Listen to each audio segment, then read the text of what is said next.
Breaking news! Lulusawin na ang impeachment ni Senator Rodante Marcoleta. Bubusitin lang natin itong mga crocs na to, no? Na talagang porsigido sila sa ginagawang impeachment, no? Akala man nila lulusot sila sa Senado, no? Tandaan nyo, pinagpaunang sabihin ni Senator Marcoleta na siyam na ang talagang minority ng Senado, no?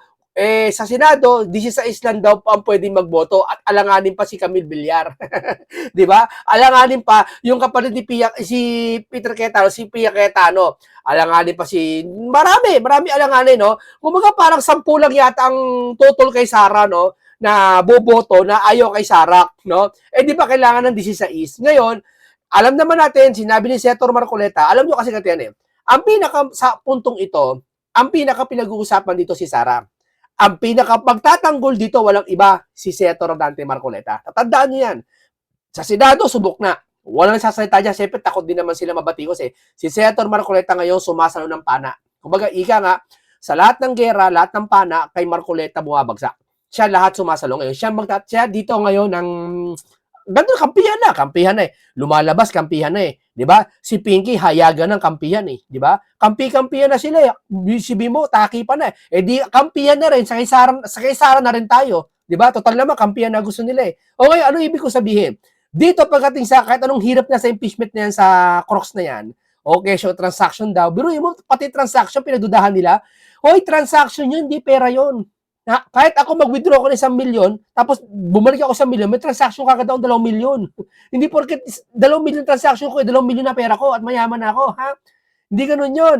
Ngayon, eto, malabong-malabo. Hindi siguro nakuha kay Madriaga, nandun, sa salin, sinilip yung salin, pinagsisilip, di ba? Hindi nila makuha eh, di ba, kay Madriaga. Biruin mo, yung mall, di ba, yung mall nga, ha? Nag-withdraw daw si Sara ng ilang milyon, 7,000,000, 11, ano, ilan yan? Doon sa lubang, alam mo, may mall doon sa Kunda sa Davao, nag-withdraw daw si Sara ng 2011. Samantalang yung mall nagbukas 2012. Paano nangyari yun? Nagpunta na naman ng future. 'Di ba? Alam mo talaga, dito mo makikita talaga na invento lang lahat na nangyayari ngayon, 'di ba? Kaya nga pagdating dito sa sa Senado yan, lulusawin ni Senator Marcoleta yan, maniwala ka.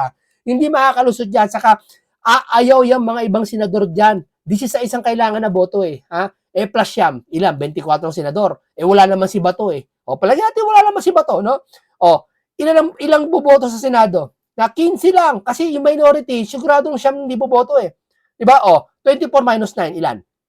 Di 15. Kulang pa na isa. Sino pipilitin nila? Sino kukunin nila sa minority para mapaboto sa 16 na senador? Sino? Hindi sila makakakuha sa minority. Bagkus yung majority lalo mababawasan at walang mangyayari impeachment. Asar natin mga krok, sayang pagod nyo. Totoo lang, sayang pagod nyo. No? Ito, painggan po natin dito si Mr. Salvador Panelo. Yun, Mr. Lacson. Kayo dito, pahiya ka dito, Lacson. Ito yung sinasabi ko sa inyo. Teka lang, bago tayo magsimula talaga. Ito yung sinasabi ko sa inyo na si Lacson, bilib ako eh. Noon, ang tapang niyan. Sabi niya, may kamay na bakal yan eh. Matapang si Lacson kung matapang. Matalino, magaling mag-imbestiga. Pag sinabing Lacson, tapos ang usapan. Noon. Ngayon, iba. Di ba? Huwag mo dalhin yun dati, yung sa ngayon. Iba yon. Ngayon, Lacson, dati pinagmamalaki ka namin. Ngayon, hindi na. Ikinahihiya ka namin. Di ba? Kaya ngayon, nahihiya kami minsan maging Pilipino dahil sa'yo. Bakit? Dahil sa investigasyon. Kung hindi ka man lang sana naggaganyan, sana natukoy na kung sino mastermind. Ito, painggan nyo, pahiya dito si Pinky. Present yourself as an anti-corruption when you yourself is corrupt. Ayan.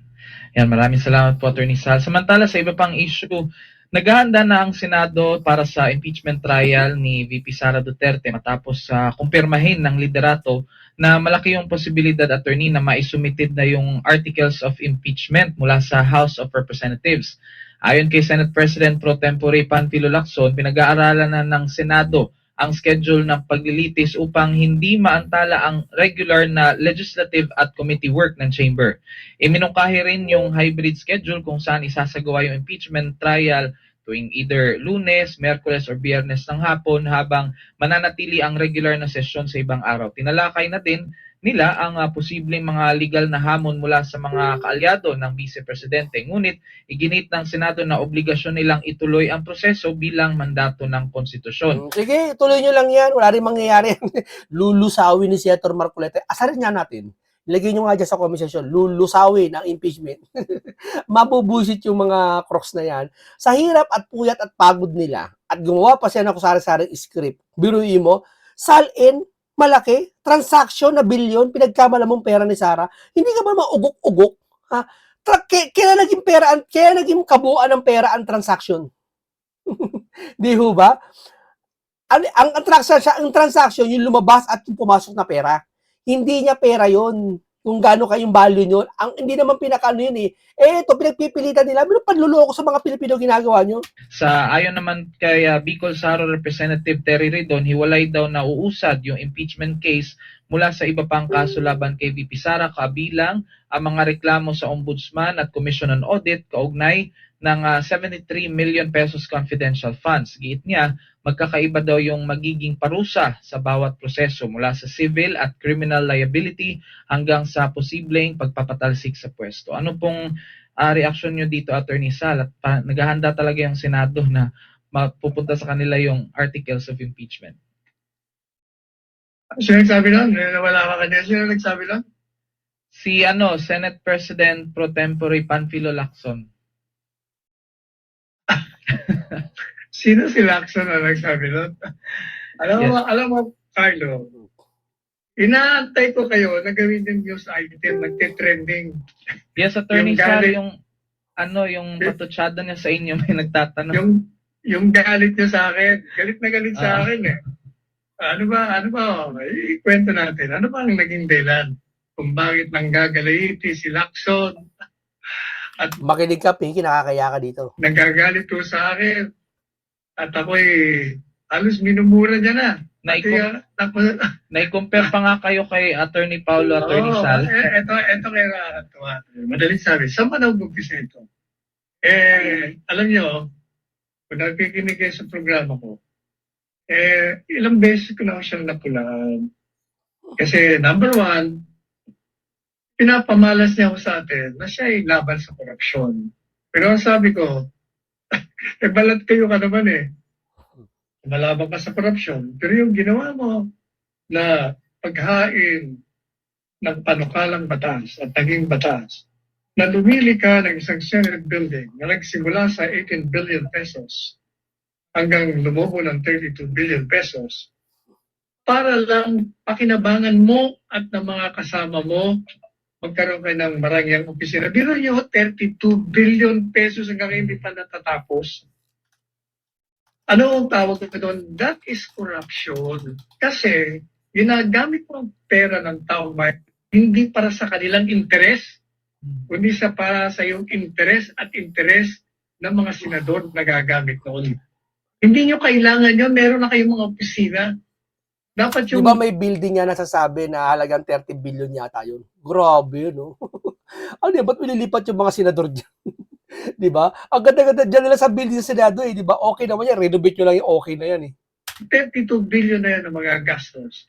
Ginugol nyo sa pagpapaaral ng libre sa mga Pilipino, pagpapagawa ng mga eskwelahan, pagpapagawa ng mga ospital, pagbibigay ng mga gamot, ng libre, pagpapagawa ng mga kalsada, ng mga tulay, at ng kung ano-ano pa. O, kaya sabi ko, corruption yun, Mr. Lacson. Kaya you cannot present yourself as Gato na lang eh. Huwag na lang ganyan eh. Malalim masyado yan eh. Hindi nga nangungurakot si Lacson. Pero, yung mga nangurakot na tao na dapat imbestigahan, ang bagal mo sa pagkilos. Hindi, tinutuloy na kitang mabagal. Hindi ko na sinasabi hindi ka nag-iimbestiga. Dapat ang hatol sa'yo, hindi nag-iimbestiga eh. Pero sinasabihan na kita, hindi ka ang sasabihin ko na lang, mabagal ka. Sa sobrang bagal, hindi na namin makita kung nag-iimbestiga ka pa. Di ba? Para ka na rin, ang isang maganakaw na nakita mo maganakaw, kinampya mo, para ka na maganakaw. Kasabot ka na rin nun. Hindi ka nga nagnakaw, pero kinasabot mo sila, masahol ka pa doon. Di ba? anti-corruption when you yourself is corrupt. Because of that law you pass. Number two, pinupulaan ko siya every time na ina-absuelto niya si Martin Romualdez, sino po ba? Ang dami siyang pinulaan. Mm. Ay inabsuelto si Marcos Jr. Kaugnay dito sa flood control project. Kasi hindi pa nga nag-iimbestigasyon. At katunayan, meron na nga nagtuturo, ina-absuelto niya pa rin. Anong ibig sabihin nun? Pinagtatakpan niya. Madaling sabi, halos araw-araw na napupulaan natin siya rito. Kaya ito na. And then, ilang beses ko na rin yung sinabi sa programa natin na yung impeachment makakapasa sa Committee on Justice, pasado sa plenaryo, Oo. tapos sa Senado, may problema sila. Oo. Kasi most likely, sabi ko, opinion ko, 4 dyan, sigurado. Kasi mga pusakal na anti-Marcos yung mga yan. Kaya sigurado, conviction. Pero 4 lang sila eh. Eto sabi ko sa inyo, kulang talaga sa Senado. Kulang. Ang boboto lang dyan si Pinky, yung nangangarap maging presidente na wala, kahit sa survey, wala. Bilhin mo, kahit sa survey nila, pinababa, wala. Di ba? Nanalo pa si Bantag eh. Di ba? Yung mga pinklawan dyan, di ba? Si Sana All. Yeah, si ganon. Isa pa. Ayan, yung mga yan, tignan natin, mas maganda, tignan natin itong mga senador. Ito, papakita ko sa inyo para kung may ano tayo, Francis Chis Escudero, sigurado na to, ay total sa impeachment, anti-impeachment, Peter Cayetano, anti-impeachment, JB Ercito, pwede pa, mag-anti-impeachment, Jinggoy, kinasuhan, siyempre total, Sherwin Gatchalian, medyo swing. Ito, si Risa, nako, sigurado pro-impeachment. Loren Legarda, anak niya, nasa DDS. Anak niya, magsisiwalat. Sa tingin mo, hindi kakapit kay Sara to? Magsasara to. Robin Padilla, Tiyak. Rapi, nako, dito wala to. Ano to, independent. Joel Villanueva, sa tingin nyo, sa ginawa nyo kay Joel, kakampi sa inyo si Joel. Duterte to. Mark Villar. Alam nyo naman kung sino si Mark Villar. Sino ba ito? Juan Miguel Zubiri. Ay, wala. Yan, malabo to. Bongo, sigurado. Bam Aquino, malabo. Bato de la Rosa, sigurado. Erwin Tulfo. Wala ito. Hindi, wala to. Ano lang to, kung sino yung malakas. Pwede mo baliktad to si Erwin. Kasi alam mo naman gaya nito, kung sino yung malakas, kakapitan nito. Kiko, pro-impeachment. Rodante Marcoleta, ang pinakatinik sa kanilang lalamunan. Diba? Ping, wala to. Tito, wala to. Pia Cayetano, kapatid ni Alan Cayetano. So, ibig sabihin, pwede niya mahilot yan. Camille Villar, inendorso ni Sara. Di ba? Lito Lapid, isipin nyo. Lito Lapid, medyo swing yan. Hindi alam yan. Gitna lang yan.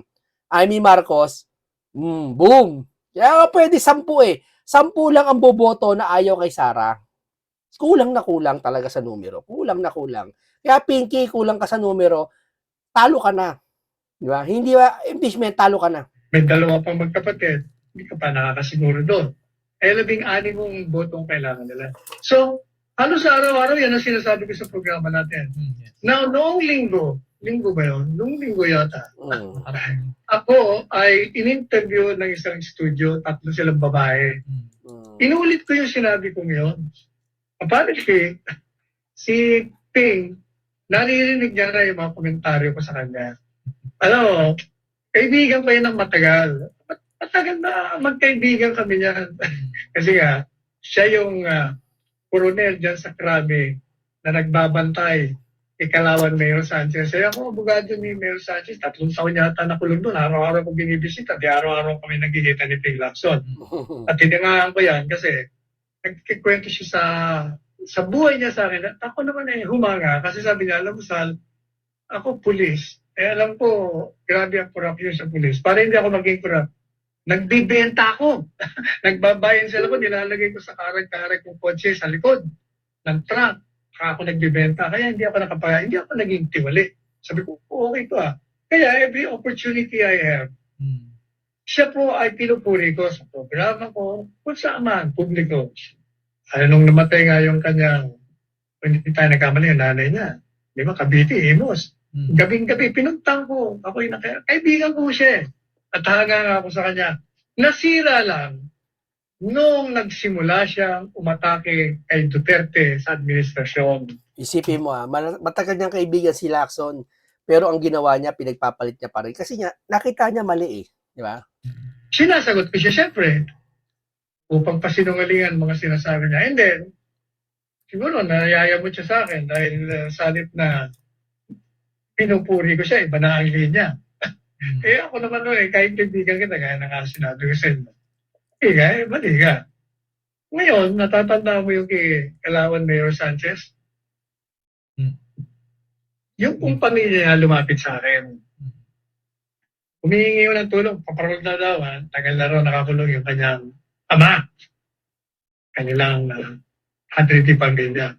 So, ako naman bilang Chief Presidential Legal Counsel sa spokesperson, ang ginawa ko, ini-repair ko.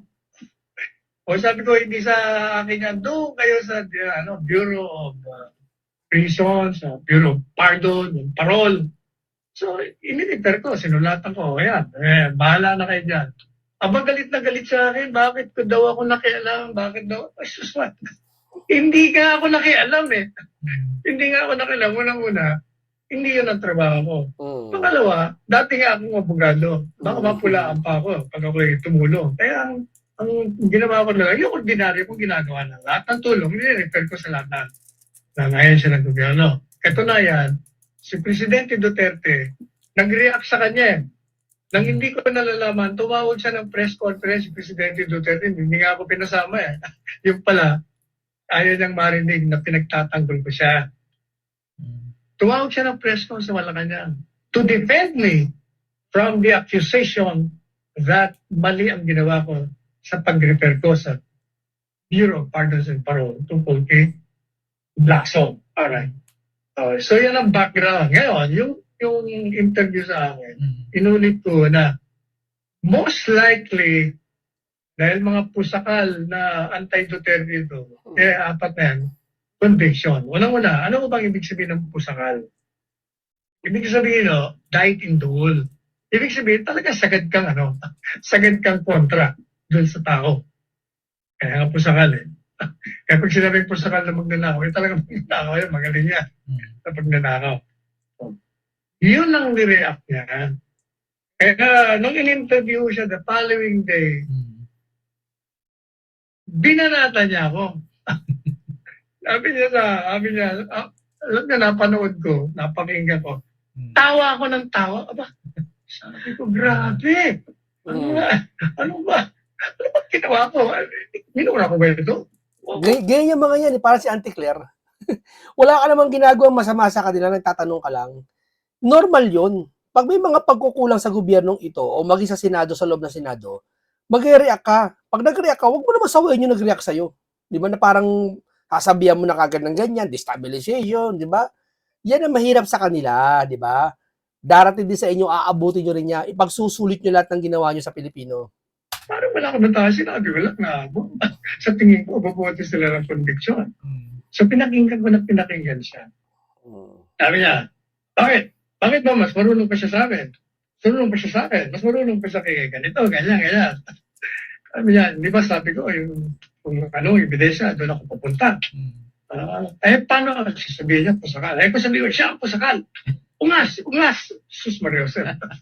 Di tawa ko ng tawa. Tapos, hindi pa siya sabi niya, alam niyo, ang saving grace niya. Yung anak niya, bilib ako sa anak niya, pero siya wala. Hindi ko nga malaman paano, bakit daw yung prutas? Bakit daw yung, di ba, kasi ang kasabihan, kung ano ang bunga ng isang puno, ganun din. Walang Sinabi niya kay Marcoleta yan, pati kay Henry Marcoleta, di ba? Parang ganun Kung ano yung puna. Parang doon yata siya sinabi yun. ibang bungang lalabas. Pag ibang lumabas yan, ibig sabihin, kakaiba. So dapat, kung binabanatan niya ako, at hanga niya sa anak ko, at magaling ang anak ko, ang dapat na sinabi niya ganito. Ang punong kahoy, nagbunga, ang binunga si Panelo. Hindi, sinabi niya ni kay Senator Marcoleta yan. Mahilig mag-analogy. Wala kang kwenta-kwenta, analogy. dapat, ang analogy mo, bakit yung ibang bunga naman na dumating, hindi yata panelo dumating, iba. Mas magaling malayong magaling sa anak. Pero sinabi niya, yung bunga daw Mm. ay malayo sa puno. O bunga pa rin, di pareho pa rin bunga. Oo, pa rin. Eto, si Pinky. O ikaw, anong ginagawa mo? Hindi mo ba alam yung ginagawa mo pwede magbunga? Di ba? Sa mga susunod na henerasyon. Di ba? Yung pagkatakip na ginagawa mo, ayaw mo mag-imbisigan, di mo lang pwede magbunga yan ng kasamaan. Di ba? Sa Pilipinas. Na hindi malutas-lutas yung problema sa Pilipinas. Na ikaw ang nakaupo ngayon dyan, na pagkakataon na combination sana ni Senator Marcoleta pati ikaw, malulutas ang problema sa bansang Pilipinas ng korupsyon. Ay hindi eh. Ayaw mo eh. Ano problema mo? Nalilito na siya eh. Ang ganda loko-loko tuloy eh. So, ano po sagot ko? Nag-issue ako ng statement. Okay. Sinagot ko po siya at nag-trending. Sabi ko po sa kanya, number one, sabi ko, mukhang nasaktan yung mama sa katotohanan. Siguro nga ako, nung minumura niya ako, tinatawag niya ako, ungas. Siguro nakakita siya sa sarili niya, sa salamin. Siguro nagsasalamin siya. Kaya nung Lakas makasarap. pinahayag niya yun, ang karap niya yung mukha niya. Kaya tinutukoy niya sarili niya. Pangalawa, sabi niya kasi, ano siya, manghuhula? Sabi ko, teka muna. Ang opinion ko lang naman yun. Ang opinion ay batay doon sa galaw mo sa Senado. Nakikita ko na kontra-kontra ka. Sa tingin ko, diretso, ganun din ang boto. Hindi, atang halata talagang kontra siya. Atang halata talaga. Imagine, walang pinatawag. Para sa yung Blue Ribbon chairman mo? Wala, isipin mo, sino pinatawag ng mamang yan? Di ba? Lahat may dahilan. Walang iya yan. Martin, interparliamentary courtesy. Sino pa? Gutesa, peki yung affidavit kahit nakapag-oath naman sa Senado. Di ba? Yung 18 Maris, walang kredibilidad. Di ba? Walang pinatawag yung leche na yan eh. Pupunta ka din. At wala akong sinasabi na sigurado, kahit sabi ko sigurado, hindi pa rin masama yan. Kasi opinion lang nga yun eh. Tama. Ngayon, kung totoo na ikaw ay kontra sa opinion ko, di sabihin mo, I disagree. Kasi alam mo, Carlo, napapansin mo ba, lahat ng mga nag-criticize sa kanya noon, ang palaging sagot niya, they are entitled to their opinion. Never ko siyang nakitang nagalit ng gusto at nagwala. Kay Senator Marcoleta lang nagalit ng gusto yan. Hindi siya makapaniwala may bumabastos sa kanya. Kasi dati talaga, totoo talaga, si Lacson, napakagaling na itong tao. Magaling mag-imbestiga, respetadong tao. Ngayon lang nakasira ka.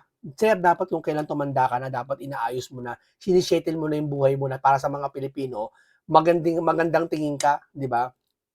Hindi yung lahat naman tayo mawawala eh. Hindi mawawala ka na lang sa mundo, masama patingin sa'yo ng tao. Imbis na gawan ka ng rebulto, di ba? Duraan ka pa yung larawan mo. Yun lang. Sinabi ko lang naman, pasakali, ibig sabihin ng rabbit. Pangalawa, sabi ko, alam mo, Ping, kung isa kang public servant, dapat hindi ka balat sibuyas. Tama. Kung ako yung nasa Malacanang, lahat ng banat tinatawanan ko lang, hindi ko pinapatulan, kasama sa teritoryo yan.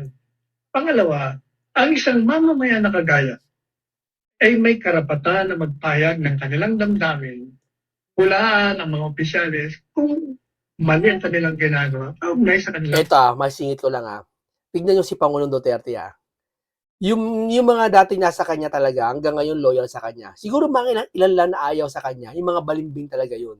Pero lahat ng mga dati niya na si Panelo, Harry Roque, mo, napaka-loyal sa kanya. Si Junior, iniiwan na siya Ngayon niya lang, nabibitawan lahat, di ba? Nagre-resign lahat, iniiwan siya So makikita mo sa isang tao kung talagang mabait o hindi di ba? Talagang, tamo kita tayo ang dami nagmamahal. Mga OFW, di ba? Official function. At yan ang ginawa ko. Dagdag ko pa. Sabi ko, Ping, kung hindi mo makayanan ng init sa kusina at napapasok ka, umalis ka sa kusina. Hindi mo kaya yung mga kritisismo sa'yo, umalis ka na lang yan. Kung hindi mo kaya. Ngayon, eto na. Sabi niya, yung anak niya, yun lang ang saving grace niya. Yun ang magaling. Mahanga ako doon. ito, without me knowing, hindi ko naman alam, itong anak ko pala, nakita niya yung away namin. Mm. Ang ginawa niya, sumagot siya. Ewan ko kung nabasa niyo na yung sagot niya. Ah, Nabasa niyo ba? wait lang. Nabasa namin, Attorney Sal. Oo, sana ginawa niyo ano yun, ginawa niya news item. Meron ka bang kopya, basahin mo. Wait lang, Attorney, kasi nag-loading yung phone ko. Pero, tungkol... Ang sagot niya ganito. Yes po. Sabi niya, kasi pinupuri siya ni Mm. Ping, di ba? Sabi ni Attorney Paolo, ako po ay nagpapasalamat sa inyong mababait na mga salita. Thank you for your kind words. Pero kaya-kaya ni dati ko na ipagtanggol niya ang kanyang sarili. Pero- Oy, ano ka? Mas magaling si Panelo kaysa sa anak nito. Ano ka? Sabi mo lang yung Pinky. Ikaw lang nagsabi nun. Ang hilig na makisasito si Pinky, kung ano sinabi niya, gusto paniwalaan ng tao eh. Ako, sabi Mabigat niya, na abogado. Tote mo hanggang ngayon, walang kumakalaban dito. May kumakalaban ba rito? Wala naman kumakalaban dito eh. Kasi mabigat yung bunga nga talaga nito. Marami alam yan. ako po ay proud son of Attorney Salvador Panelo and Dr. Araceli Panelo. Yes. At kinukuha ko lahat ang mga kagalingan ng bawat isa para magaya ko. At hindi po ako isang saving grace ng daddy ko. Kasi nga, unang-una sabi niya, agree! Agree ako sa opinion ng tatay ko na apat sa inyo talaga mag-convict. Mm. Ngayon, kung sabi mo, sumusunod ka sa ebidensya at gaganapin mo at susundan mo yan at patay sa ebidensya, pagbibigay ka ng desisyon. Sabi ni Atty. Paulo, kung yan ang totoo sinasabi niya na susundin niya ang ebidensya, na wala naman, at aabsueltuin niya si Inday Sara, ako at ang aking ama ay magiging maligaya na aminin ang aming pagkakamali. O yan. Yan ang sagot. Alam ko at yun din ang naging sagot ko sa kanya. Ayan. At alam mo ba na yung anak niya, kaibigan Yes, na kaibigan ng anak ko si Paulo. Mm. Kaya, nung nag-aaway, na hindi niya alam na nag-aaway, hindi mo ko niya yung pag-aaway. Alam mo bakit? Because love includes the correction of the wrong. Mm. Ang tunay na pag-ibig ay ang pagtutuwid ng pagkakamali ng isang kaibigan para hindi ka mapariwala. O yan ang tandaan mo. At least na-remind po siya, Attorney Sal, na hindi tayo yung personal, kundi based na din sa mga issue na kinakaharap niya. Okay, maraming salamat po sa inyo. Ganito lang po muna tayo na dito po talaga nakikita natin, kitang-kita na po na ano mangyayari. Sa impeachment na yan, nagpakawala lang si Senator Rodante Marcoleta nakaraan ng salita na kulang sila sa numero. Kulang talaga sila sa numero. Kahit anong pilitin nyo talaga si Sara, maliban na lang kung si Sara talaga ay magurgur, wag naman sana, hindi mapipigil ang pagka-presidente ni Sara. Diretso-diretso na yan. Lalong tumataas ang sorbe ni Sara sa ginagawa nila. Kaya nga desperado na sila eh. Talagang gusto nila mawala si Sara talaga sa pag sa impeachment eh. Okay, maraming salamat. Senator Rodante Marcoleta, asahan ka namin. Hanggang dito lang po. Paalam po sa inyong lahat.